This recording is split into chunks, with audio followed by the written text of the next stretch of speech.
The dregs of an old cocoa processing run.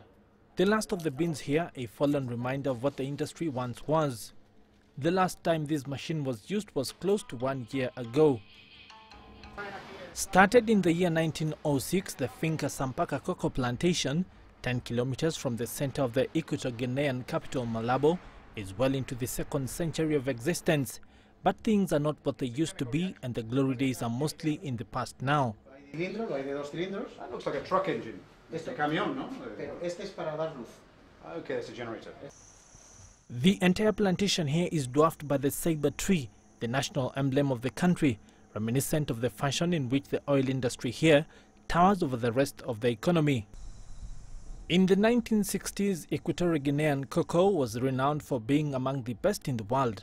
The crop with its excellent quality hit its peak in the 1967 season with an annual production of some 38,000 tons. However, production experienced a sharp drop in the 1970s, falling to just 4,512 tons in 1980. In the year 2004, production was estimated at a grand total of 2,400 tons. The challenges facing the cocoa sector here are symptomatic of the rest of the agricultural economy. As the country's agriculture minister explained, the country's agricultural base suffered somewhat after the discovery of oil. When oil started flowing in 1995, people started leaving the villages and going into those sectors where the money from oil was going, like construction. This rural exodus was creating a shortage of labor in the agricultural sector. According to the Africa Development Bank, there is an acute youth unemployment problem in Equatorial Guinea. The bank estimates that between the years 2010 and the year 2020, between 25,000 and 49,000 young people will enter the labor market each year. Job creation is limited, however, because of the small size of the non-oil sector. Oil accounts for 78% of GDP, but employs only 4% of the labor force.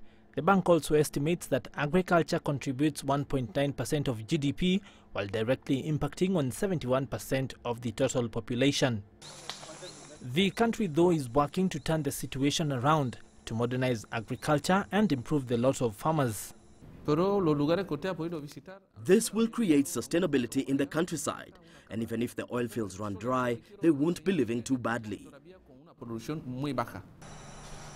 The government says it's targeting to move agriculture from just production to include packaging and processing. What we have focused is specialized. What we are saying is that rather than focus and do everything, beds, tables, matches, tomato, we say no, let's specialize in something that will be the best. That's why when we have gas, we say, is anybody in the region have methanol? No. We build an LNG methanol plant.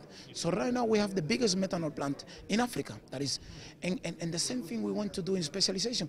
We even want to go into fertilizer. With a regional market of close to 200 million people, the country is working to position itself as a hub for the production and distribution of various goods, especially those that will enhance job creation and improve the lives of the people. Now, you would not know just by looking, but this was once a cocoa plantation right here. Now, this plantation died out in the 60s and 70s after prices of the commodity plunged. Now, the government here is betting on this crop, cocoa, and value addition and beneficiation locally here in order to drive the economy forward and away from dependence on just oil. Peter Okaba, CCTV in Sampaka, near the city of Malabo, Equatorial Guinea.